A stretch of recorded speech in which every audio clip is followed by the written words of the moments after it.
من فطر صائما کان مغفرۃ لذنوبی، جو شخص روزے دار کو افطاری کراتا ہے اللہ اس کے گناہوں کو معاف فرماتے ہیں، وعتق رقبۃ من النار، اس کو جہنم سے آزاد کرتے ہیں، وکان له مثل اجرہ من غیر ان ينتقص من اجرہ شیء، جو روزہ رکھتا ہے اس کو بھی اجر ملتا ہے، جو روزہ رکھواتا ہے اس کو بھی اجر ملتا ہے، اور رکھنے والے کے روزے میں سے اجر بھی کمی بھی نہیں ہوتی۔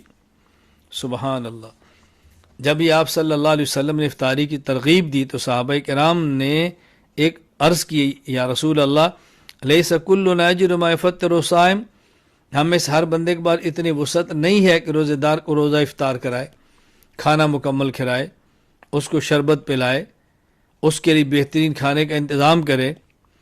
تو آپ صلی اللہ علیہ وسلم فرمایا ایعطی اللہ ھذا الثواب من فطر صائما علی تمرۃ او شربۃ ماء او مسقۃ لبن، فرمایا اس کے لیے پیٹ بھر کر کھلانا ضروری نہیں ہے، ایک گھونٹ پانی پلا دو تب بھی اجر اتنا ہے، ایک کھجور کا ٹکڑا دے دو تب بھی اجر اتنا ہے، ایک لسی کا گھونٹ دے دو تب بھی اجر اتنا ہے۔ اللہ اکبر۔ ومن اشبع فیہ صائما سقاہ اللہ من حوض شربۃ لا یظمأ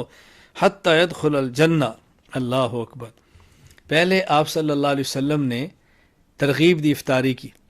صحابہ نے پوچھا ہر کسی کے پاس زیادہ مال نہیں ہوتا، آپ نے فرمایا گھونٹ پانی پلا دو، ایک کھجور کا ٹکڑا کھلا دو، ایک کھجور کھلا دو،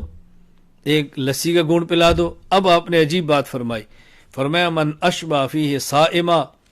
جو روزے دار کو اتنا پلائے کہ روزے دار سیراب ہو جائے، روزے دار کو سیراب کرے، پیٹ بھر جائے، خوب پانی پلائے، اس کو اللہ کیا دیں گے؟ سقاہ اللہ من حوض شربہ، اس شخص کو اللہ تعالیٰ میرے حوض کوثر سے قیامت کے دن ایسا پانی پلائیں گے لا یظمأ حتی یدخل الجنہ، پھر اس آدمی کو جنت میں جانے تک پیاس نہیں لگے گی۔